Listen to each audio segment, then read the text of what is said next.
So how do you add the red light filter on the iPad? Let's get started. If you're new on this channel, make sure you subscribe so you never miss anything important.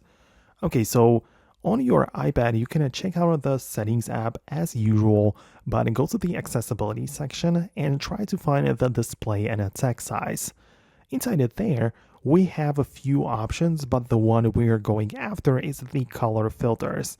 So you can enable the color filters, plenty of options to pick from, like you can make your phone and iPad looking grayscale, like you remove the colors, right? But I want you to go to the color tint, where at the bottom we have a hue slider.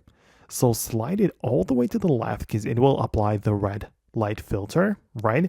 And then also play around with the intensity, because if you slide the intensity all the way to the right, you can see it looks very interesting. It's very red.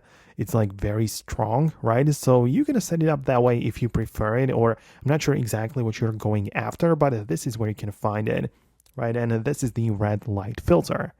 Outside of that, a lot of people just mean the blue light filtering, which is technically the night shift feature built into the iPhone or iPad. You can find it in the brightness slider in the control center, so you can enable the night shift, which also it's not like a red light filter. It's more of this like yellowish look, but you know, it limits the blue light. So I guess a lot of people could mean that as well. So let me know in the comments if you managed to find what you needed.